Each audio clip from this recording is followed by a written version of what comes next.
Was it Riva who jumped from the tower? Did the narrator finally wake up? Was there a rebirth or not? All these questions haunt the readers of My Year of Rest and Relaxation. I just read the book and I'm here to share my thoughts. This video is for the people who have read the book already and are just looking for further thoughts, discussions, and all of those things combined. If you're a person who has not read My Year of Rest and Relaxation, I would suggest you to skip this video, as in I will not be talking about the summary of the book at all, but there will be all spoilers mentioned here, which will not make sense to you at all. So now that we have that out of the way, hi, welcome back to my channel. It's me, Anargya, and today we're going to be talking about the book My Year of Rest and Relaxation. This novel is a literary fiction talking about a woman who decides to take a year of rest and relaxation, where she takes prescription medication for escapism, like literally falling asleep for a year. She would just drug herself to sleep for an entire year, take her out of the social circle, not socialize, not do anything, and basically leave everything of the past in the past and have a rebirth. Or at least that's how she goes about it, or that's what she tries to present in the book to us. First, let's talk about the last scene, the last page of the book. That's the 8th chapter. So in here we see basically our narrator, who shall remain unnamed because she was not given a name by the author, which we'll get to in a second. She basically sees this video of 9/11, right? There's this one woman who jumped from the Twin Towers, and we see the narrator basically making certain remarks towards this woman, how she looked really beautiful, she looked like art while falling, and all of these comments that she made about that woman who fell. There are some people who think that there's a possibility this woman was actually Riva, which is not mentioned anywhere in the book, but it is quite possible, since we do see the narrator mentioning that that was the last time she ever spoke to Riva, and after that she just never spoke to her. We do know that Riva did work in the Twin Towers, right? So that is also something that was mentioned earlier in the book, so that makes total sense that she may have at least died in that crash, even if she was the woman who jumped or not, right? And we see her basically looking at that video again and again and again. So there is a possibility that the reason why she kept watching the video had to do something with her personal emotions and not just something surface level. That is an argument some people made, which I also somewhat thought when I took some time to think about it. The woman falling, she looks at that woman with not horror but awe. It's like she looks at it as if it's art. The tone of this last chapter was also very, very subtle, because that's how we know we are looking for clues, but the author does not give us anything away very directly. It's very subtle, and you really have to pick on the very small details that are present there. And that is where the argument comes in, where a lot of people say that she did not have a rebirth, she just had an increase in her superiority complex. So we're going to be talking about that now. The thing is, for her, if you mention her tone in the rest of the book, she does not feel anything, or that's what her, goal is. Emotional avoidance, not even detachment, emotional avoidance from each and every situation possible. The only emotion that we do see her, sort of experiencing is a sense of trigger, a sense of irritation, or a sense of, this social, not anxiety, but social disgust, if that makes sense. Right, these are the only emotions we see her showcase, and as such her entire goal was to be away from any emotions, to drug herself to sleep so that she can deprive herself of all the emotions. In the last, we do not sense an emotional rebirth, because let's be real, that is not something that's possible from a year of sleep, right? But we do see her sort of calm. There's a sense of calmness in her voice, there's a sense of serenity, there's a sense of awe, the way she spoke about that woman, and that's just the one thing we get to hold on to. And I think that's really beautiful, the ambiguity of it, because again, it can be understood in two different ways, right? You can see it as her complex just furthering more and more, but also I think, for me personally, I think there is a change. The rebirth is not a drastic rebirth, but there is a soft one. You do see her sort of looking at things and feeling something, Whereas we have these extreme events in her past where Riva's mom died, her own parents' house, and all of those things that, you know, were mentioned in the book. It's just her reaction to all of those things was so bland and did not hold any humanly possible emotion other than disgust for any of these things, right? We do see her addressing her emotions. Now again, because obviously the route she took for this, it's not something that's common, it's not something that everyone does. It requires a lot of privilege and a lot of resources, and not everyone is capable of pulling something like that off. There's 100 ways this could have gone wrong, but since she did accomplish it, we do see a soft version of what we can call a rebirth. So for me personally, I do believe there was a rebirth, and I don't think Riva was the woman who jumped.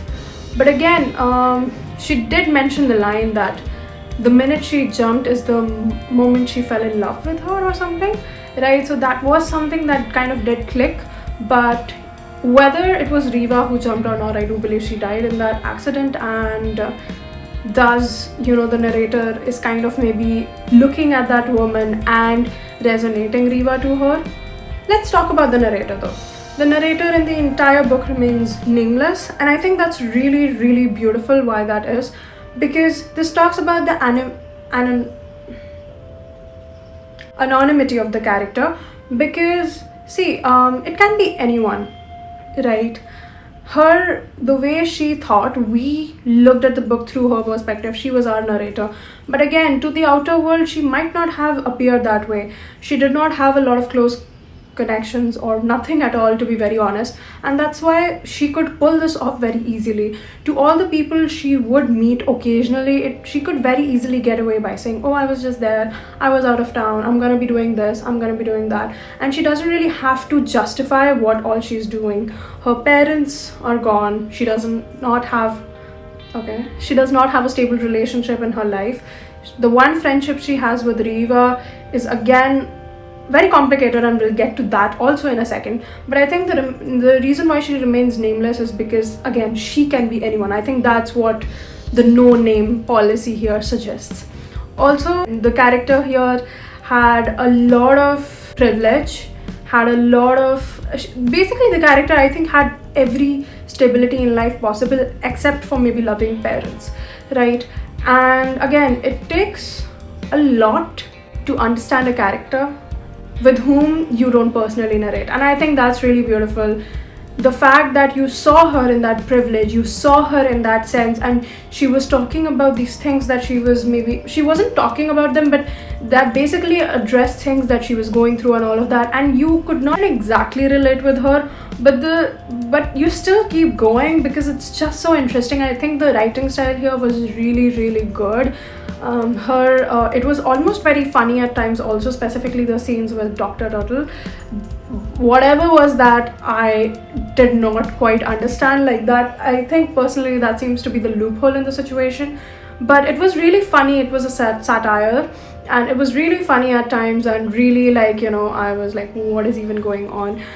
I think if she took this, she could have taken this route of healing the primitive way with maybe a better doctor than Dr. Tuttle, but she took that a new route of healing, which wasn't exactly healing but a sense of rebirth, where she had to die in order to be reborn as a new person, like a new identity, a new this. So that's why she took this route where she cleared out her parents' house, all her memories of her mother, who was kind of in a negative role here, right? So clearing her thoughts out from her mother, her own apartment, she like stripped it down to like the basics, and she got new furniture, everything, so that she could basically start a new life. Obviously, like I said, a lot of privilege is required to not hold a job and still be comfortably be able to not take care of yourself, but be able to live in the Upper East Side for a year without out of public eye view. Also, while she was experiencing the sleep, she would also experience a lot of blackouts, where she would go out shopping, she would have a lot of experiences, she would basically be doing things that she would not recall, and therefore gaps in her memories. And obviously the character of Dr. Turtle is something that really holds the book together as well. I think that's the loophole in here, because that character personally to me did not make sense at all.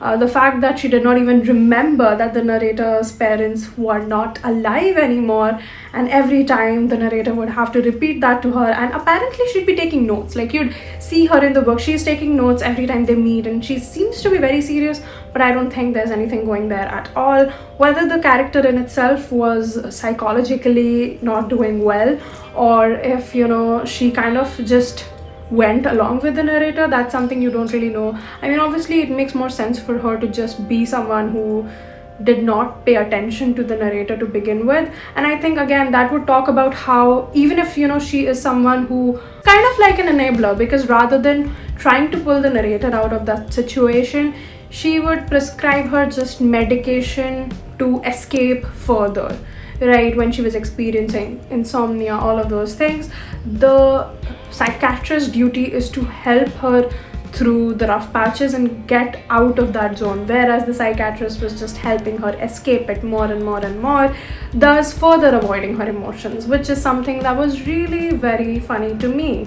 But anyways, what do I know? I'm just a bachelor's in psychology student. But anyways, it also talks about how deeply rooted this issue might have been, because if the professionals could not see it, that could be like another perspective to look at the situation as. If the professionals could not see her, you know, struggling so much, then how would a normal person even know that there's something going on in her mind, right? Also, this character, the narrator, was someone who's beautiful, privileged. I will keep saying the word privileged again and again, because that's again something that holds the plot together. But let's talk about her friend, her only friend, Riva, and the complex relationship that they had. Throughout the book, we keep saying that the narrator does not like Riva. She wants to not be around her. She is basically, Riva is like the personification of every characteristic that the narrator hates. She's this typical type A, you know, very put together, performative girl who is not rich but pretends to be rich, and the narrator just hates Riva for the most part. But also, she does not really push her away either. We don't see the narrator pushing her out or like, you know, like kicking her out of her life. And even when there are moments where like Riva really needed her, whether it be a blackout or not, the narrator was there for her. And I think there's a lot of layers to that. We do see that the narrator hates Riva, which is for two reasons. First of all, her friendship seemed very performative. It just seemed like, you know, based on where she came from, she wasn't very rich, she did not grow up that comfortable or anything, and it just seemed like she wanted to keep the narrator around because that's the kind of friend group she wanted to be a part of. So that's why the narrator hated her. And also the narrator hated her in moments where Riva really showed up and really tried to be the narrator's friend. So it was just like, you know, she would self-sabotage, she would just find reasons to hate Riva. And the reason for that, for me personally, is because Riva was there. Riva was the most present person in her life, and she had no reason to do that. Dr. Tuttle was her doctor, you know, all these people, all these other people she was connected to, they had one or the other reason why, some common ground that was holding them together. Riva was just there because she wanted to be, and also she did lack certain friends, obviously, because I would not be friends with the narrator. Let's be very real. I understand her, I appreciate the character, but if I were Riva, I would not be friends with the narrator. And I think it's just her self-sabotaging nature to just push her away for whatever reason it is. There was a specific line in the book as well where the narrator said something like, maybe she actually cares, that's why I don't like her, or that's why I hate her, because she really cares about me because I don't care about myself, and all of that. And I think the scene where Riva's mom dies is like a very big parallel between the narrator and Riva. Also, it gives us backstory about Riva, where she came from, and the narrator kind of understands that, you know, she is the way she is because she grew up here, and, you know, her house was not aesthetic, or it did not hold all of those things that the narrator was used to. But I think it's beautiful we have that character too, because no one can be fully truly alone. I personally, because being the kind of person I am, I get very socially anxious, uncomfortable, and very drained. Like, my social battery tends to stay between 0 to 30% max.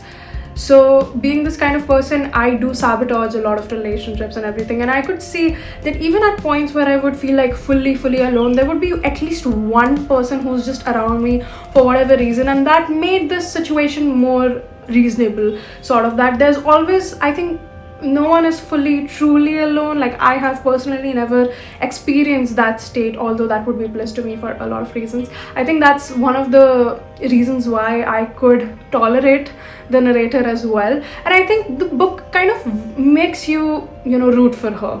That's the entire point of the book. You're like, okay, she's a bitch, whatever, but I do want to see her doing better, and I hope she does, and I'm just gonna wait. I think this year, something might happen, something might shift. She might start treating Riva better. She might stop looking for Trevor. And Trevor, by the way, can we talk about him? The most common storyline here.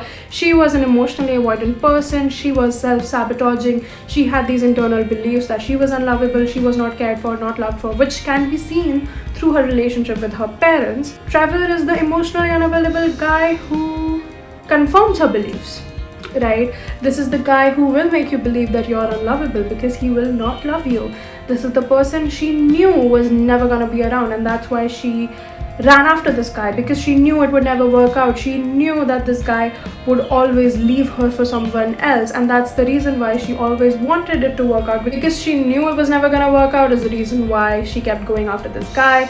That talks about, a lot of people think that it talked about her remaining emotional or her remaining emotions, but I think she was just in that state to attract that kind of a person where she was emotionally unavailable, thus she attracted the most emotionally unavailable guy, and she was the most self-sabotaging in that zone. I obviously hated Trevor right from the start. Their relationship was like based on masochism and sadism, and yeah, that was just not good.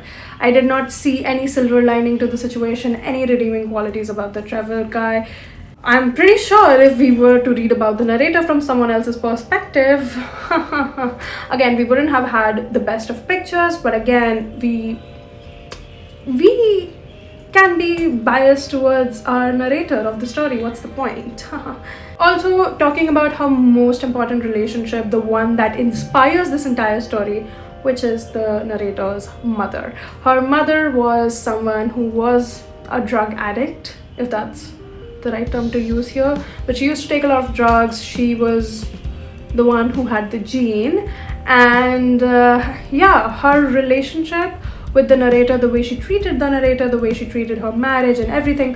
Her mother was also someone who was very beautiful. She used her beauty to get what she wanted. She was someone who was very obsessed with the aesthetics, with the the external world, basically the appearance of things rather than the internal well-being. And I think that's really what makes our narrator the way she is, because she had this mother figure, like literally her mother, who basically made her see things that way, where that's all she grew up watching. So obviously this part of her was just like, that's what's important. She kept mentioning in the entire book, even when she was growing pale from all of those medications, she was just like, yeah, I'm still pretty, I'm still doing fine, it's okay, there's no big of a deal here or anything. And that's like something that was really important to her, which you could not exactly, but like she did not care about it in a very intense manner, but she would keep checking for this, and she was never really concerned with the inner situation.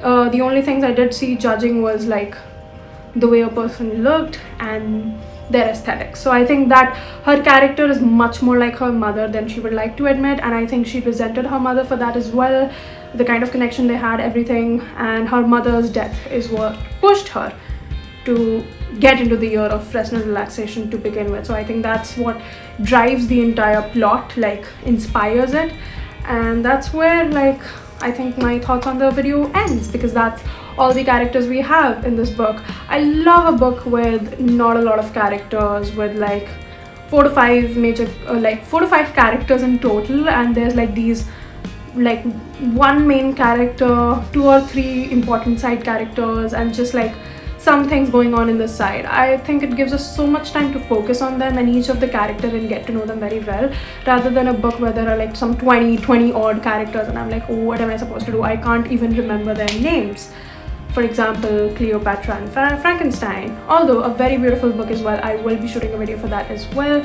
It will be up soon. But anyways, so these were my thoughts on My Year of Rest and Relaxation. I personally love the book. If I had to rate it, I would rate it a 4.5 out of 5. But like technically a 4 out of 5. It was a really good read, really easy to read as well. I'm pretty sure I finished it in less than 24 hours. And again, since this is a literary fiction, it is character driven and not plot driven. And I mean, technically you will find these books harder to read than genre fiction. But anyways, this was a really easy read. It was really interesting, the character, the story, and you just wanting to know like, will she be able to do it? Like, how will she even go about it? What's gonna happen? All of that. I think it was all really beautiful. And again, coming from a place where the character was relatable but also not relatable in so many ways is something that's really important and really holds the plot together. It gives you that enough of the space to hate the character but also not fully hate her and kind of root for her at the same time, and I think that's beautiful. But anyways, do let me know your thoughts down in the comments below. What do you think about the book? How much would you rate it? Are there any other suggestions based on the videos you've seen with me? Any other books you want me to get into? Let me know down in the comments and I'll make a video on that soon. Anyways, until I see you next time, bye bye and take care.